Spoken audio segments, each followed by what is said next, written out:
What's up, AFTERBUZZers? We are back with another episode of Braxton Family Values right here, right now. You're tuning into the destination for TV superfan discussion, AFTERBUZZ TV. And now, let the buzz begin.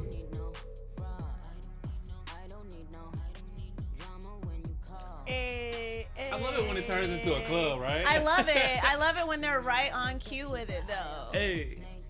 Yeah. I'm gonna need you to learn this song. So I'm gonna need to learn it. Next time. I gotta learn it. Yeah, so you know, because you always bring us in with a little vocal. A little bit, you know, I have to come in with a little bit. So yes. What's up, y'all? We are back with a brand new episode of Braxton Family Values, Season 5. Woo. Bird on the brain. Bird on the brain. Ow.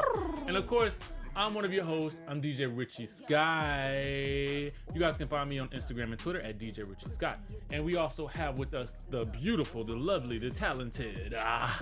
What's up, you guys? It's your girl Kalima. You can follow me everywhere at Kalima Music Art Wisdom, where pop culture meets wisdom. Ow. So listen, as you guys will notice, we're like the view up in here because we be rotating like crazy. We be rotating for real, though. I know. But it's all good. It's always lit either way, though. It's always gonna be lit right here on AFTERBUZZ TV. We have Miss McCall Hall and Mr. Carter out this week, but they will be back next week. So, you know, stick around with us because we got a lot to talk about on this episode. For sure, right? absolutely. Yeah. So, as you guys will recall, last week, we left off in the heat of yet another dispute. Like, just the norm. I mean, you know, I don't know whether to call this chicken gate or baby gate. I'm telling you, because I just feel like this is one of those arguments that just popped off and was like completely unexpected. Okay, but it's because it wasn't petty, but like it was like starting an argument to like cover up, I think, what was really the problem. Like, especially with Traci, you feel me? Like, everyone had their own personal issues. Instead of bringing that up, they started to like just throw like jabs instead of just being upfront with it. But I feel like Tamar was at least like honest about how she felt, which let's leave it to her to always, you know, she don't have no time for the sugarcoat. But so I want to go back just a little bit. When Trina apologized the first time, how did you feel about that? Did you feel like it was sincere? When Trina apologized the first time, I felt like it was sincere, and I definitely felt like she was choosing to avoid problems, you know, because I see it's very common. I'm sorry to say, but like with Tamar, I feel like sometimes she instead of like choosing her battles, like everything she needs to address. And I feel like Trina in that moment, she said, I'm just going to be the bigger person and I'm going to just say, I'm apologize. But she did mean it. But I feel like it was more so to just like, let's squash this and move forward. Yeah. What kind of person are you? Are you the kind of person that will like, you know, if there's an issue, we're gonna address it right here, right now, and I'm not letting it go? Or are you gonna wait until? Like, I think it depends on if you care about a person. Like you know, we run into a bunch of people. It's like if I really care to like make amends with you, then yes, I'm going to like address it at the proper time. Probably not right here and right now, because for me, I have to let things marinate because I overanalyze all the time. So I need to like make sure. What about you? No, you know, I have become this person that just pops off right when it hits me. I believe that. Like as soon as the issue is there, I'm like, it's like verbal So you diarrhea. call someone out like ASAP. Wow. Absolutely. See, for me, I can't, because like you have to be able to like process things because sometimes our first reaction isn't always the best reaction. And you are absolutely right about that. And you know, sometimes people will get that initial reaction, and then later on, I regret the intensity. So do you take responsibility later on? I do. I will take responsibility for my faults rage in it. Okay. No, you're right.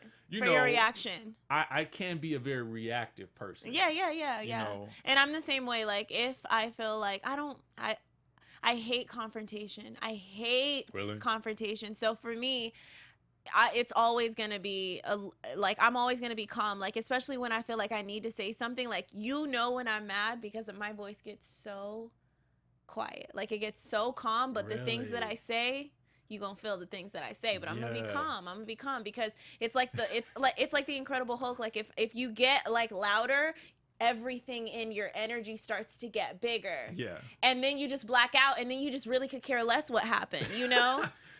That's the funny thing. But I'm a Sagittarius, by the way. Shouts out to the Sagittarius because right they know how it feels. Like we know we're sweet, but do not just like don't make us mad because you're gonna wish that you would have just like let it like go. You feel me? I'm a Cancer. I'm emotional and I'm prone to like having some whatever emotion I'm feeling at that time is whatever I feel, and that's exactly what comes out. So Cancers are hard to get close to. That's why it's surprising. It's surprising that you're so upfront about your emotions. I mean, I just feel like you gotta be.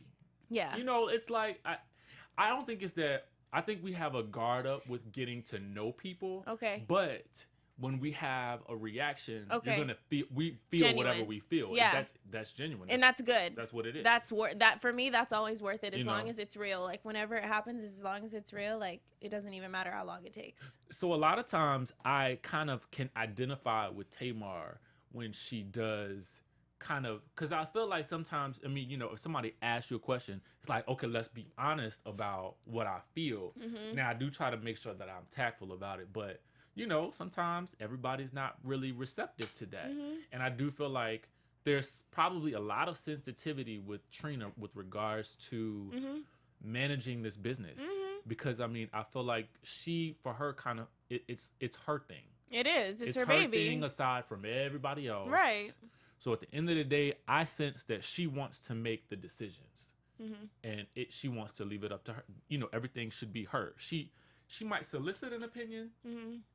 But part of me feels like she don't really want to hear anything too negative. Okay. I feel that. Yeah. I don't know. I feel like she's open to it, but yeah, like I think it just goes back to like the reaction and the timing. Okay, so then do you feel like the sisters reacted as sensitively as they could to Tamar's announcement about losing her daughter? I think that they absolutely, like, maybe it was I don't want to say it was all obviously because of the cameras, but I think that they made sure that they were like they took caution in the way that they responded because they know that Tamar's sensitive. She puts up a hard exterior, but really she's very, very sensitive. Mm-hmm. And but I think just subconsciously, I can see by reading in between the lines that they know that Tamar she commonly plays the victim. And it's not necessarily that she's playing the victim because she is the victim in a lot of the situations, but it seems like instead of taking responsibility, it's like, but what about how I felt? What about how I felt? Instead of her saying, you know what, I shouldn't have gone that way too. But she always seems to go back, but I wouldn't have been like that if it wasn't for you. Right. So I feel like they were like, all right, we're really sensitive about you, unfortunately losing your child, but let's like focus on the subject, let's focus on like one thing at a time. We understand that you were really emotional about that, but like it's one of the quotes by T.I., don't let your emotions overpower your intelligence. Like, let's be smart about the situation and not let our emotions overpower this whole situation. Right. What do you think about Trina making the statement that, I feel like I don't know y'all anymore? Yeah. Okay, so part of this kind of surprises me, but because they have all made somewhat similar statements, it seems they're not as close as we would think. Because we see them shooting together all the time. Yeah. Exactly. And I agree. I definitely agree that it totally seemed genuine, and I'm sure of it. Tamar seems like she's super busy. Of course, Toni's super busy. Right. And then Traci, Towanda's trying to do her own thing, and Traci, I feel like Traci's probably busy too, but it's like one of those things where, well, if we all get together, we all get together. If we don't, we don't, Right. Like, they get sick, like sisters. You get siblings. You get sick of seeing each other all the time, especially when there's always drama, like, attached to it. I have my own distractions that I could, like, I'd rather be at. So I believe it. But now, going as far to be like, I don't know y'all anymore, saying, all of you have changed. Not necessarily saying like I literally don't know who I think y'all are. yeah, like, it's the implication in the statement. You know what I'm saying? It's kind of like everybody's changed. I believe that. interesting. I mean, with every season, it seems like something's gone on during the break that, you know, time moves faster than we can imagine. Yeah. I mean, look what happened with Tamar. We never even knew this. It's so funny though that for her to say that, because I think because we see the show and we see them together, we sometimes just assume naturally that they're always together, that maybe that the show would bring you closer together. But it seems like, and I don't know what their relationship was like before the show, but it kind of seems like the show at times kind of has a way of taking them apart. Which, as we've seen with reality TV, of course, it can tear friendships, you know, brother-sister relationships. Marriages we've seen all that. the time. We've seen that all the time. Yeah, they say it's the curse. Do you think that that being on a reality show has helped or hurt? Oh, I feel like it's always going to amplify everything, because now you have the opinion of the public. Everyone else is commenting on your life, and it's like, dang, like, let me just process it first. Kind of like what Tamar was saying about, you know, being able to reveal what happened to the like her daughter to her parents at the same time. You know, she was like, because I don't want to answer questions and I don't want to get phone calls about something that I'm trying to process myself. Yeah. Well, let's talk about that, because Tamar invited Miss E and Michael, their father, over to the house to kind of, you know, debrief them on what happened with the whole IVF situation. Right. So, you know, Traci ended up telling Michael about the whole chicken gate, and they kind of discussed that. But, you know, I feel like when Tamar revealed that she had gone through the IVF process, you could visibly see Miss E was kind of like maybe hurt or taken aback that she did not know. Yeah. I think that was just mama being mama. Because I'm thinking to myself, like, okay, yes, Miss E, obviously she tells you everything. If this is the one thing that she did not want to tell you, like, immediately, and she was like, at least she ain't tell the dad first, because let's be real, Miss E would have she would have flipped out. So at least she was like trying to be fair about it and tell them equally. Like, I feel like Miss E was just, you know, being selfish in a moment that she shouldn't have been selfish in, you know. Interesting. I can sense why she would be a little hurt by that, because I feel like it is it seems like, and I can empathize. I've never, you know, been through anything like that, but it seems like an emotionally and a physically draining process. Oh my goodness. So I'm sure there's a lot of devastation that goes along with that. So I think that as a mom, it's kind of like, you know, I think about things that I go through out here that my mom can't help me with. And when I do finally tell her something happened, she's just like, why didn't you tell me? Yeah, you know what I'm saying? It's true. So it's like, I want to be there to support you, especially since like she said, the timing of everything else that's been going on in her life. Like, you already have so much weight. Like, let me be there to carry it for you. But I don't know, Tamar. Like, I know that obviously every mom is different and they react differently. Tamar must be keeping up a really strong like wall and like a poker face, because she doesn't seem to be super devastated, even in the way that she was explaining it. Maybe the time was long enough for her to sort of like get past it. But I would think, I mean, every person that I can think of, I worked in the emergency room for 3 years, and I remember, I mean, almost every single woman, of course, that's like seconds after, you know, a miscarriage happens, but they just always seem to feel like a piece of them is gone. Like, even with mentioning a daughter, like, we're not just saying a child, we're saying we know, like we feel a little bit of closeness, and we can like actually describe the person. So I don't know if I don't know, Tamar, she seemed like, of course I'm sure it hurt her, but I don't know if it was as devastating as she's trying to like publicly make it. I hate to say that, but just in the way that she, you know, told her family, it was more so like, you all deserve to hear this news, not like, I need your help right now, because I'm still going through this. It was more so like, we're past it now. Yeah. You know? It's an interesting thing with having to have that play out on reality TV. Exactly. In that regard. And it's kind of deep. It's super deep. About it. Yeah. yeah, there was something else I wanted to mention about that I thought was really important. But I do want to say this, that, she had, last year was probably one of the most publicly devastating years for her. Exactly. So I'm sure it's like, I mean, at what point do you think, okay, what next? Because she had a lot of things happen in the public with rumors, with Vince, with friends, and the whole thing with the real. So I'm sure that was, it's kind of like, hopefully 2017 is a much better year for Tamar than 2016. And it will be. It absolutely will be. I think that she's definitely my favorite on every show that she's ever on. So, I mean, last I heard, she was working with Steve Harvey on getting her own show anyway. Yep. So, and it's not going to be the last. Like, The View going to be after her in a second, too.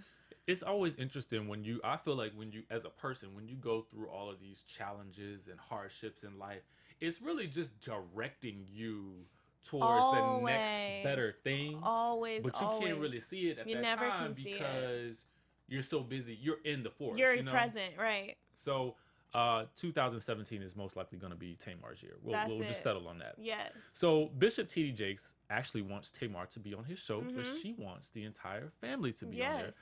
I thought that was a dope move. Yeah, and the show has actually already aired. I think you can watch the full episode on YouTube, and it was a great show. But yes, I definitely thought it was a great idea, and I'm happy to see the behind the scenes, actually knowing that it was actually mainly about Tamar, and it was like one of her first interviews after getting fired from The Real. So looking back to see, okay, she wanted her whole family to be there with her. Like, I love that she chose to help them with their platform, but they didn't seem too interested.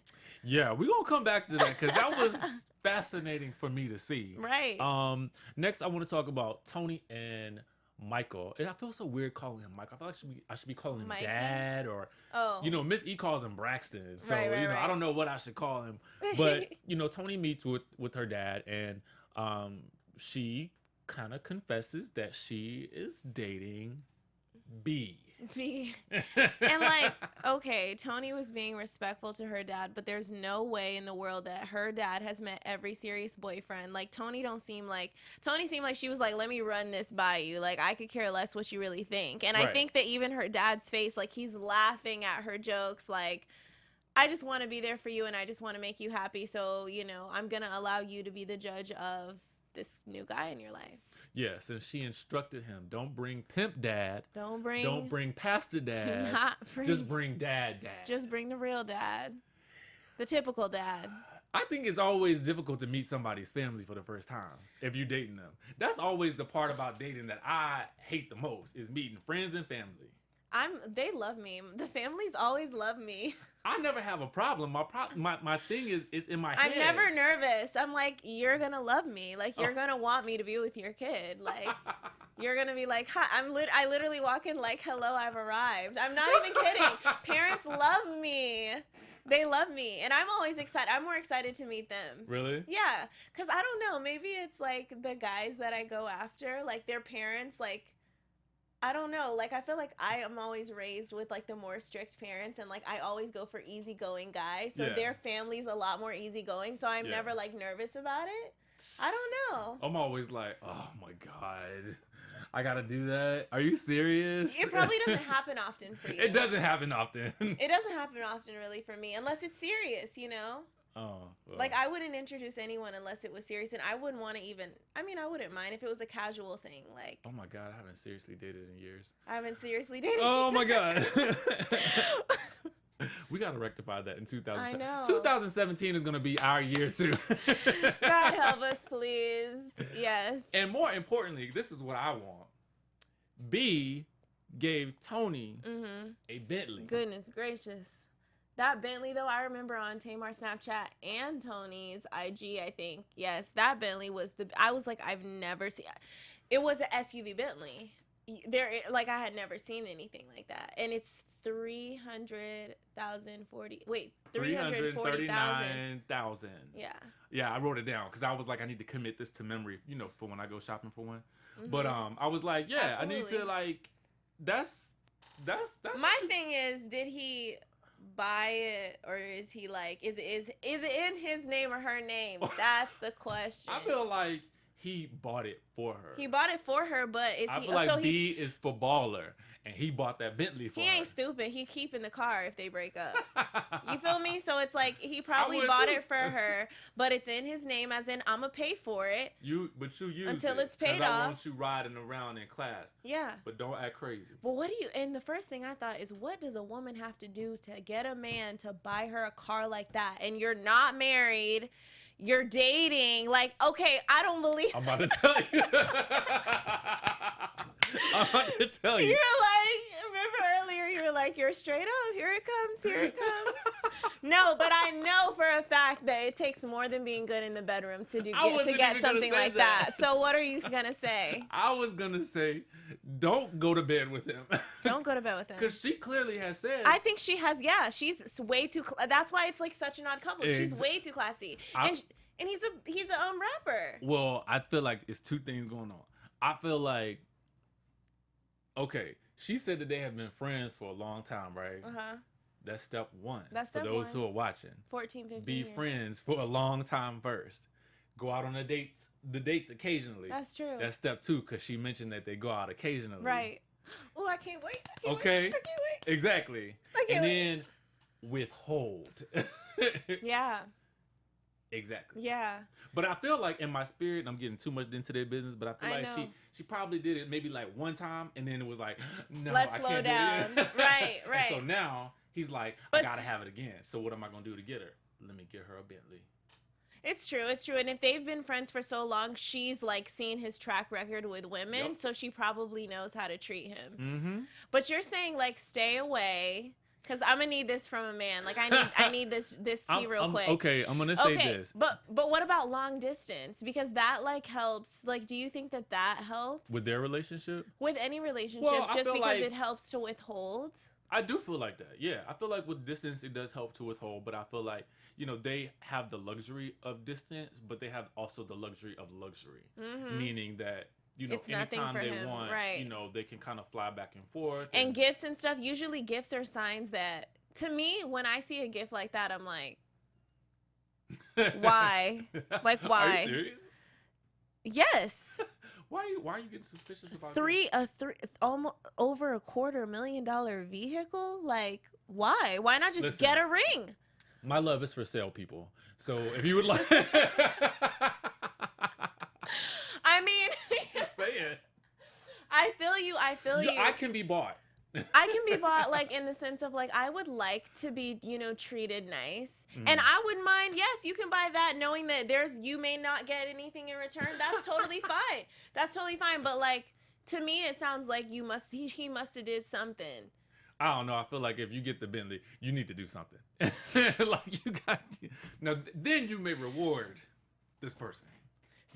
But you know what? Because you're teaching him how to treat you. Exactly. Because if you dry those tears up every time you get gifts, you see Basketball Wives and Love and Hip Hop. Them gifts do not work. They are to shut you up in the meantime until I do what I want to do and come back.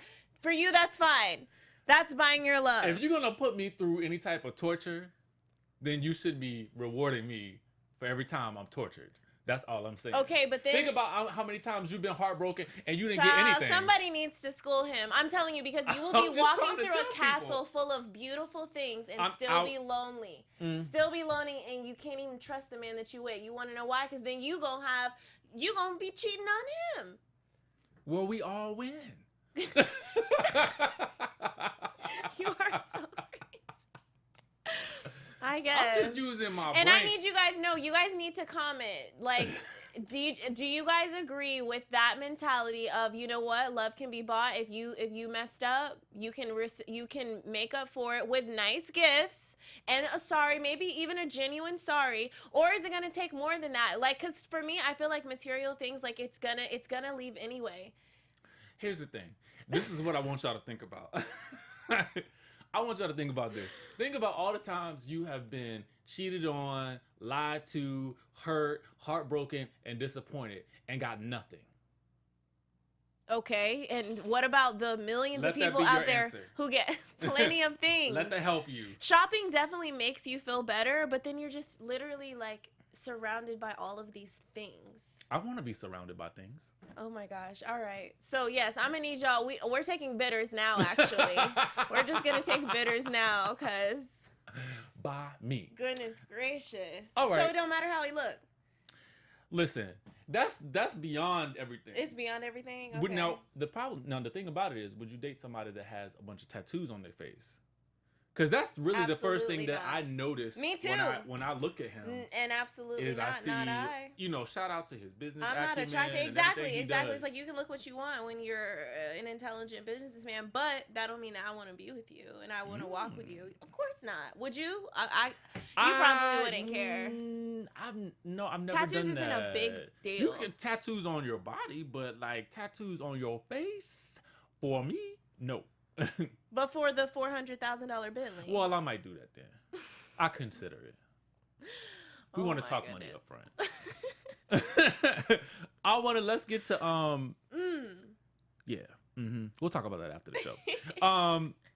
Tamar and Traci meet for what looks to be, I wrote down round 3. Round 3. Cause Lord have mercy, we have gone around the mulberry bush about this, about Twittergate. I'm telling you. And it just seems, you know what? This made me smile, and this actually made me feel really, really good. The amount of times that Tamar was willing to apologize for whatever she did with Traci, and it had escalated before, but in hindsight, that was a very, very humble move. Right. And she looked super genuine. Yeah. So I could tell it was so refreshing to see. And actually she did that in the last episode with all of them at the lunch too. She seemed to take responsibility, and it just shows her growth. It shows how strong she's become with her patience. Yep. Because that's really what happens when you pop off like that. It's just like you have no time for it. You have no patience. And sometimes she doesn't have patience. But it made me think of Vince. There's a certain type of man that can be with somebody like Tamar. It's a certain type of man. And Vince is mad laid back and calm. Right. That's a lot. I think maybe sometimes that's really the best thing, is to have a balance between the two people. You have to have a balance. Because, I feel like, she's probably been very sassy and spunky all her life. At least that's what I gather from the sisters' interactions. So I'm sure, for sure, that she was probably the same sassy person when they first met, and that probably was something that may have attracted him to her. It has to be, because it's a big part of her personality. Yeah, so I'm sure he has a way of dealing with her, right, or processing her sassy attitude. You know what I'm saying? Exactly. And in return, I think that's probably a comfort for her. Because he's not reacting to anything. I'm so curious about you in relationships, because we're talking about relationships. So are you more of the up guy, and then I'm very much like, are you the laid back one? I'm the hyperactive, I think I am too. Talks more. Yeah. And they're the listener. Yeah. But it just depends though. I can go either way. You're a good listener? Listen. You have to be a good listener to be. I personally feel like I am one of the best listeners I know. That's and so good. I would like people to listen like I listen. That's really because good. I feel like in order for me to really get to know you or hear you, I have to actively listen, not just I heard what you said. I have to process what you said and then ask you questions to follow up to make sure that I really understand why you feel that way or why you did what you did. And that's why we're hosts. Yeah, see, because I feel like you have to. I ask questions all the time. And in order to be a good host or interviewer, you have to have a natural curiosity about people. Yeah. Yeah. Because if you don't, then you're not. You're just a regular person having a conversation that's just floating in the air. It's not really going anywhere. Exactly. Yeah. Exactly. Yeah. So I feel like bringing it back to that. Yeah. That was a moment where they both listened to each other. Exactly. You know what I'm saying? The communication. Exactly. And don't you agree with me that the best way to resolve something is usually over a nice cocktail? Not always. Really? No. I think things What situation cannot be resolved? I think things can go left. I think I said one cocktail. Some people cocktail. Some people even for one cocktail, but Really? I think yes, but I think that it definitely takes a certain setting, it takes a certain time, and it takes a specific person too. Like some people know I'm gonna need us to drink some tea. Or, something. We gotta, water. So you gotta go to Starbucks. We need to go to Starbucks, I need to go to the bar. Yeah, I know. Because I just feel like, okay, you go out to a bar or you go out to a nice restaurant, just get a drink or something like that. Hey, let's talk about this issue. Usually, I feel like the drink relaxes people. Now, like I said, just the one. Because we know that when you get into the 3, 4, 5... right. That will escalate the issue most likely. Yeah. So I'm just not a drinker, so I don't go into, I don't consider that to be like, whatever you've like made a pattern for yourself to work for you. Right. I think it works, but for me, I feel like it's too much of I'm scared it would become a crutch, and I think that's why I've like created other scenarios in my life. So for her, it's tea. For me, it's Tito's. You know what I'm saying? You know what? Different strokes for different folks. You feel me? So if you ever upset, I'm gonna bring you some Lipton. I know. If I'm ever upset, you can bring me some Belvedere, and we good. Green tea, Tazo, please. She's tea bougie. I'm so bougie, honey. All right, so let's talk about Miss E and Michael. They get together, which is actually pretty phenomenal because I always get the sense that Miss E is just like kind of tolerating him. Right. Because she be giving him like one mean old stink eye. And see, I thought that she was better. I thought that she was doing well. I didn't know that she was still like resentful, like that strong, where like in the same room, it's like, I can't stand him. But that just goes to show how deep that pain went. Like she can't even she's still years later. Like, but I feel like it's like that even with somebody that you're in a room with that you don't like. You be like, you can fake it for a little while. Some days you can fake it better than others. That's true. And then some days you be like, why are you here? Yeah, it's true. No, you're right. You just sucked all my energy out. Right. And your whole life you're told like when your kids are 18, that's when like you won't have to deal with them. But no, for the rest of your life, you probably gonna have to see this man. Yep. So yeah. And so what I found interesting was because Michael asked Miss E, what she felt like about just learning about the whole IVF situation. And what I thought was interesting, going back to a point that we made earlier, is that Miss E said, well, she don't really talk to me. And so, this is, again, going back to things that surprise me, but maybe shouldn't surprise me because of the nature of adult relationships. Right.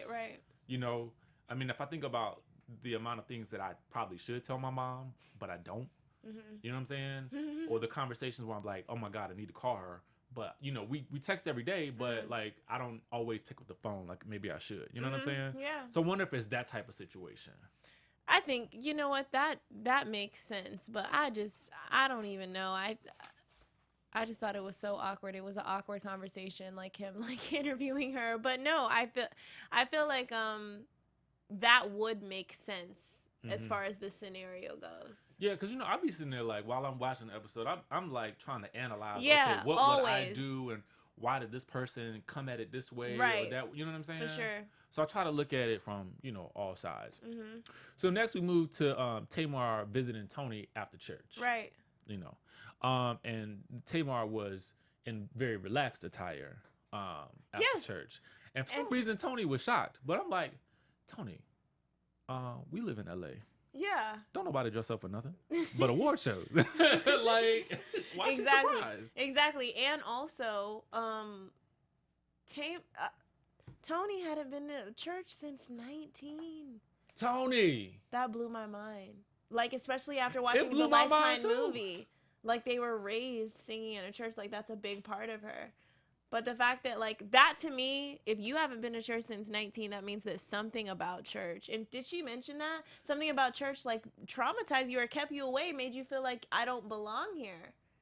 If you grew up and your profession stemmed from church and you now literally have not been since 19, that's not like by happenstance, like every Sunday I just so happen to be busy for the last like 20 years. You know, that's like I'm not going to church. Like, I don't like to go to church. I won't go to church. Listen, it's interesting because church is a difficult thing, especially for me to kind of and like. Both your parents are pastors. Like, it's crazy. Well, I'm talking about there's Toni. something to be said for that. Right. Too. You know, I mean, psychologically speaking, exactly. Does a person, when they've witnessed their parents go through something so severe, of course, both of your parents, that could be the trauma that kept her away. That could be it. I mean, now that you mention it, I guess I was thinking more about, like, you know, for me, I feel like finding a church is like dating. It's so difficult. Like, I feel like you gotta go a couple of times. We gotta go on a couple of first dates before I really commit. You know, it's just So you don't feel difficult. There's a lot of consistency in church, and we can't be getting too religious, but no, I mean, I just feel like I understand why it's difficult to get into the routine of going if you haven't gone for a while, because now you need to get established again with with a place. That's true. Yeah. With one that you vibe off of, especially when you're like the new person walking in. Yep. And sometimes it's just like, who's that? And are they just stopping through, or are they interested? Yep.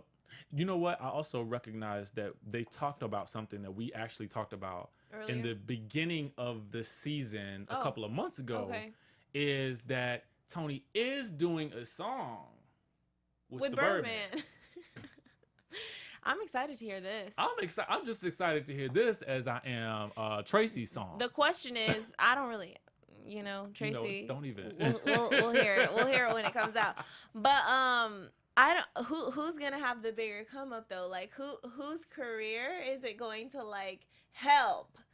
Toni or Birdman's? Like, who's the one that's like using the other? Because let's be real. Like that? Do you feel like it's even? Do you feel like them as talented people, as musicians, are even in this industry? I'm not saying that. Okay, because one of them's gonna be like, I feel like getting a new audience. You feel like off of the record, because they're so different. They are very, very different. They're so different. I mean, but I'm excited to hear Toni sound with that more modern. But I don't know. Tamar said, "Are y'all the new Jay-Z and Beyonce?" No. Jay-Z and Beyonce to me seem very organic. Exactly, and it's just modern. Like, no. Yeah, I mean, it just y'all are like, we love Toni. I consider timeless. Right. She's a legend. I don't see Birdman as a legend now. Does he have a legendary career from the people that he's, you know, brought forth into the genres of different music? Absolutely. But I just think that it's going to be a very interesting sound, and I'm excited to hear how those two come together. I was anticipating more of a management type situation to come out of that relationship, maybe. You know, with him maybe taking over managing certain aspects of her career, because he does have his own, you know, sort of label. You know what I'm saying? You're right. I was expecting maybe some sort of business different. partnership in that regard. Well, I mean, and you like, know, I feel like Paris Babyface Hilton is was good. a part of I think Young it was Money. Cash Money or Young Money or It something was like that. Young Money. So I mean, I feel like, you know, he's a businessman, so, you know, to diversify He's a in that business. respect. For me, I think it's always first with him. Exactly. Especially going on, like, what's going on with him already. Like, it's always business. Well, speaking of business and Birdman, he shows up to dinner at Mr. Chow. Yes, he does. And he was not aware that he was meeting the father. Let me tell y'all how I would have been mad. I wouldn't have shown it right then and there. I would have got through. You could see it over Toni's face. She looked just as nervous. She kept looking at him like, is this okay? Is this okay? Is this okay? And then she walks him out. I'm like, oh my gosh, like, she really cares. And he was quick to leave. I know. Okay, I would have been quick to leave too. Listen, but I think that's even more rude. It makes you look like you're not really willing to invest in this woman's like family. And her family's so easy. They want to get to know him. They seemed funny. They were trying to crack jokes, make him comfortable. He's sweating like crazy. But you know what though? All these guys that be on these reality shows, they be sweating like crazy. I just noticed that. Looking at you, Bob Whitfield. Nobody sweats like Bob. Nobody sweats like that. What I was about to say was, but his son. Whew. All right, I'm done. I'm sorry. See, shout out to Cairo. Yo, Cairo though, like, yes, okay. just a little Real Housewives of Atlanta notes for y'all. Yeah. But I feel like he probably just didn't want to take up too much time on the reality show part of the dinner. Her life. That's kind of what the impression that I got mostly. Same. So I'm quite sure that probably had a lot to do with him just leaving early, kind of coming in and coming out, because I feel like ordinarily he probably wouldn't have even done it. He probably just did it for her. You know what I'm saying? Mm-hmm.